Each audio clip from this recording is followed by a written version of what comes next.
நேரம் தொடங்குகிறது.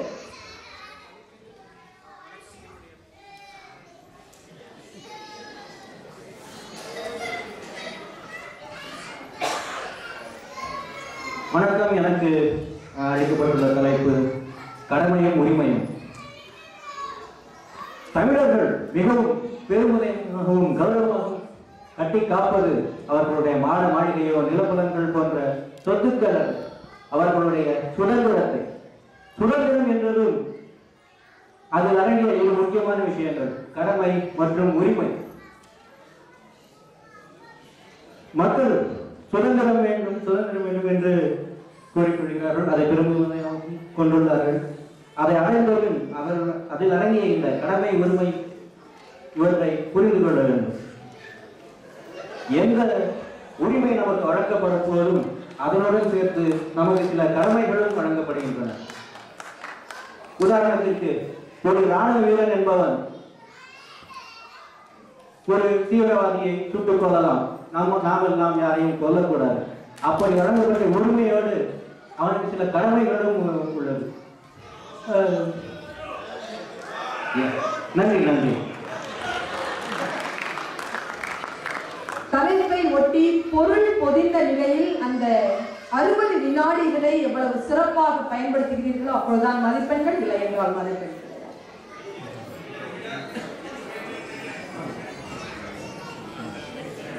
நீங்கள் முடித்துக் கொள்கிறேன். நன்றி, வணக்கம். அடுத்தது யார்? தலைப்பு சொல்லுங்கள். அன்பில் சிறந்த தவமில்லை. அன்பில் சிறந்த தவமில்லை. உங்கள் நேரம் தொடங்குகிறது. உலகத்திலேயே அதிகமா பேசப்பட்டதும் எழுதப்பட்டதும் என்னன்னா அன்பை பத்தி தான். காதலையும் அதை சேர்த்துக்கலாம். காதல் அன்பு தானே. அதனால உலகத்திலேயே அதிகமா எழுதி பேசின இந்த அன்பு, இதில் நம்ம வருத்தப்படுற விஷயம் என்னன்னா இன்னைக்கு ரொம்ப உலகத்தில் கம்மியாக இருக்கிறதும் அதுதான். என்னடா நான் தினம் என் மனைவிக்கிட்டையும் என் காதலிக்கிட்டையும் அலைபேசியில் பேசிட்டு தானே இருக்கிறேன். இவன் பாட்டு வீட்டில் கேட்டுட்டு கையில் ஒரு ஒளி வச்சுட்டு உலகத்தில் எல்லாம் கம்மியாக இருக்குது அப்படிங்கிறாங்க அப்படின்னு நினைக்கிறீங்களா? ஆமாங்க, அதெல்லாம் நம்ம சொந்த பந்தத்தில் வச்சுக்கிற அன்பு. மொத்தமாக உலகத்தை பற்றி, உலகத்தில் நடக்கிற விஷயத்தை பற்றி, அடுத்தவங்க நடக்கிற கஷ்டத்தை பற்றி நம்ம எவ்வளோ பேர் நினச்சி வருத்தப்படுறோம் இல்லை வருத்தப்படுறோம். ஆனால் அதை பற்றி எதுவும் செஞ்சுக்கிறது இல்லை. செய்தித்தாளை திறந்து பாருங்க, உங்களுக்கே தெரியும் உலகத்தில் அன்பு எவ்வளோ குறைஞ்சிக்கிட்டு இருக்குன்னு. இன்னைக்கு இப்போ இலங்கையில் நடக்கிற பிரச்சனையாக இருந்தாலும் சரி, இஸ்ரேலில் நடக்கிற பிரச்சனையாக இருந்தாலும் சரி, அன்பு குறையிறதுனால நடக்கிற விஷயம் தான். ஸோ நீங்கள் பொதுவாக நினச்சி பார்த்தீங்கன்னா நம்ம அன்பை தொழில்நுட்பம் வளர வளர அன்பையும் வளர்ந்துக்கிட்டு. நேரம் நிறைவு பெறுகிறது. நன்றி, வணக்கம். அடுத்தது தலைப்பு மிக சிறப்பாக பேசியிருக்கிறார். மதிப்பெண்கள் போடப்பட்டிருக்கின்றன. அடுத்ததாக தலைப்பு சொல்லுங்க. தலைப்பு ஒன்றே குலம் ஒருவனே தேவன். உங்கள் நேரம் தொடங்குகிறது. காலையில் தூரத்தில் தொழுகை என்னை எழுப்பியது. தலையணையையும் மெத்தையையும் விட்டு பிரிய மனமில்லாமல் எழுந்து குளியல் அறையில் சென்று குளித்துவிட்டு சிற்றுண்டி அருந்துவிட்டு வெளியே வந்தேன். திருக்கோடியில் விநாயகரின் கோயிலுக்குள் சென்று நமஸ்காரம் குறித்துவிட்டு பேருந்திற்கு சென்று ஏறி அமர்ந்த பொழுது பக்கத்தில் ஒரு நண்பர் சிலுவையை வைத்துக் கொண்டு தன் மணியை உருட்டி கொண்டிருந்தார். அலுவலகம் சென்ற பொழுது அனைத்து மதத்தினரும் பல்வேறு காரணங்களுக்காக என்னை சந்திப்பதும் நான் அவர்களை சந்திப்பதுமாக இருந்த பொழுது எல்லா மதத்தினரும் நம்மை சார்ந்தவர்கள், நாமும் எல்லோரையும் சார்ந்து இருக்கும் பொழுது நமக்குள் ஏன் இந்த பாகுபாடு? ஒன்றே குலம் ஒருவனே தேவன். குறித்த நேரத்திற்குள் முடித்தாலும் பொருளோடு பேசியதனால் மதிப்பெண் உண்டு. அடுத்த வாய்ப்பு யாருக்கு? நேரம் கடக்கிறது. தலைப்பு கலை வளர்ப்போம். கலை வளர்ப்போம். உங்கள் நேரம் தொடங்குகிறது.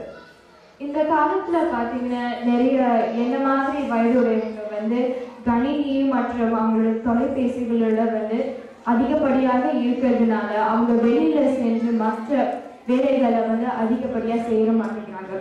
பழங்காலத்துல அதாவது எங்க அப்பா அம்மா அவங்க தாத்தா பாட்டில இருந்த போது இந்த மாதிரி கணினி அதெல்லாம் கிடையாதுனால அவங்க வெளியில சென்று நிறைய பலவிதமான நிகழ்ச்சிகளை அவங்க நடத்தி செஞ்சாங்க. அது எப்படி இந்த கணினிலாம் நம்மளுக்கு ரொம்ப அவசியமானதா இருந்தாலும் அதுலயே நம்ம ஒரேதிரியா நம்மளோட நேரத்தை பயன்படுத்தணும்னா நம்மளால மற்ற கலைகளை கத்துக்க முடியாது. நம்ம வந்து எதிர்காலத்துல வந்து ஒரு வேலை இல்லைன்னா இந்த கலைகளை கற்றுட்டு அதுலேருந்து நம்மளால நிச்சயமாக சம்பாதிக்க முடியும். அதனால வந்து இந்த கலைகளை நம்ம வந்து கற்றுக்கிறதுன்னு வந்து ரொம்ப அவசியம். வாழ்த்துக்கள். அடுத்தது வாய்மையே வெல்லும்.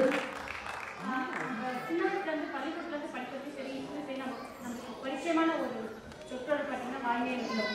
அந்த வாய்மையே வெல்லும்ன்றதுக்கு வந்து பல உதாரணங்கள் சொல்லலாம். சின்னத்தில் படித்த கதை, இந்த கோடாலி கதை அதெல்லாம் ஆரம்பிச்சு இப்போ நீதிமன்றம் கொண்டு எல்லாத்தையுமே சொல்கிற ஒரு வார்த்தை வந்து வாய்மையே வெல்லும் சொற்றொடர்.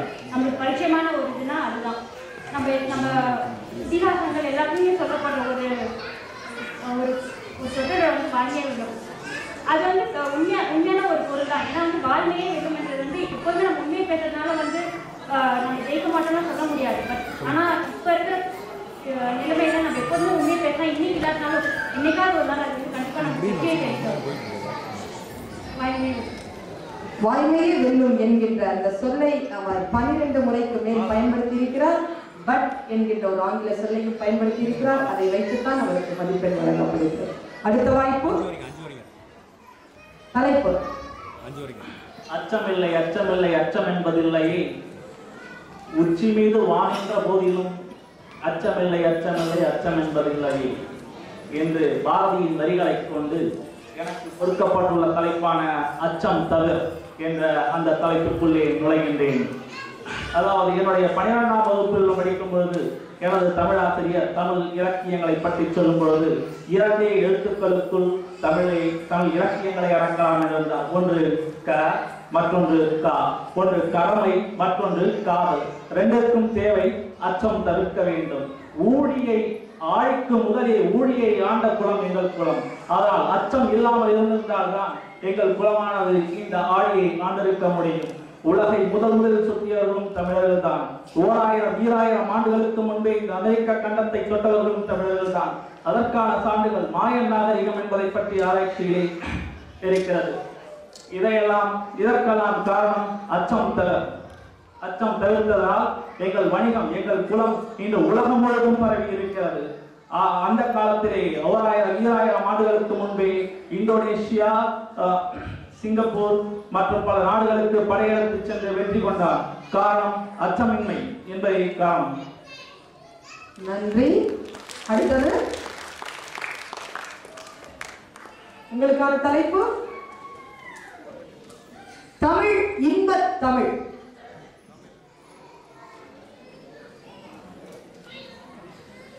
ஒலிபெருக்கின் மீது அதீத பாசம் இருப்பதனால் அடிக்கடி அணைத்து வைத்து விடுகிறார்.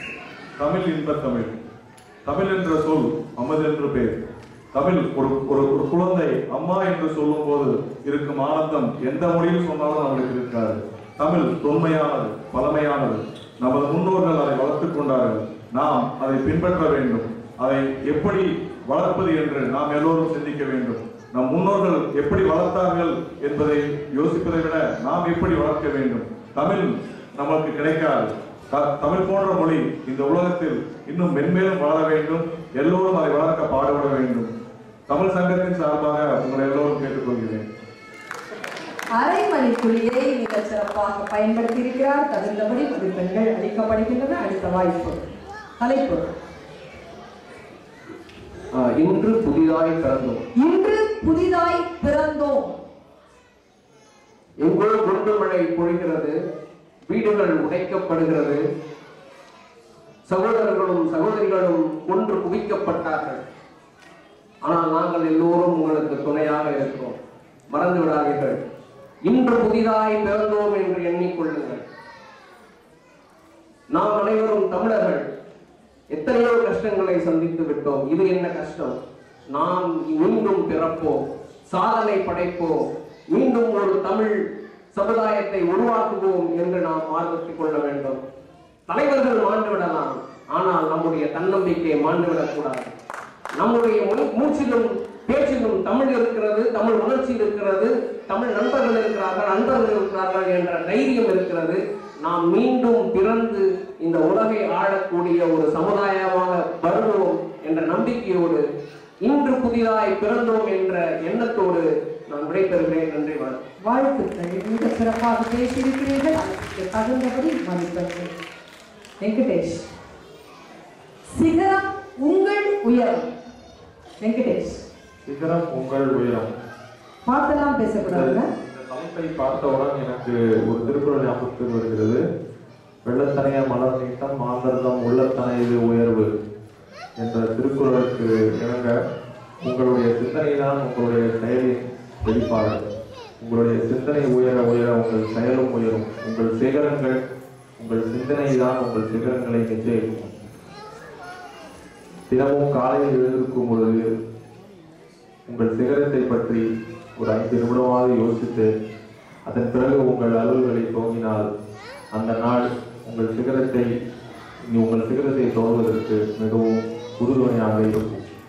அப்துல் கலாம் அவருடைய புத்தகத்தில் இந்த சிகரம் உங்கள் உயரம் பற்றி முழு புத்தகமும் இந்த தலைப்பு பற்றி தான், சிகரம் உங்கள் உயரம் என்ற தலைப்பு பற்றி தான் எழுதப்பட்டிருக்கிறது. அதை நிச்சயமாக எல்லோரும் வாசிக்க வேண்டும்.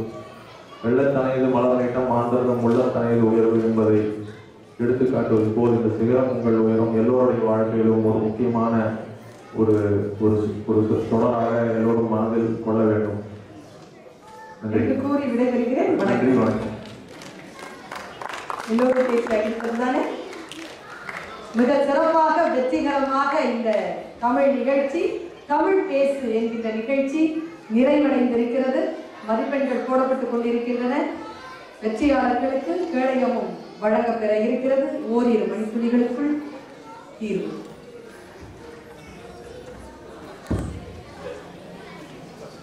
மொழிபெயர்ப்பு சுற்றுல முதல்ல வந்தது பார்த்திபன்.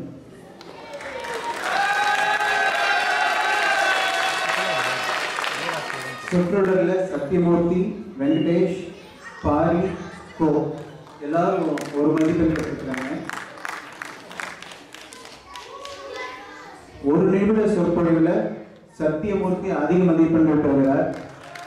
அதனால் இந்த போட்டியில் வெற்றியாளராக சத்யமூர்த்தியை அறிவிக்கிறேன். இந்த நம்முடைய சிறப்பு விருந்தினர் சத்யமூர்த்திக்கு கேடயம் வழங்குவார்.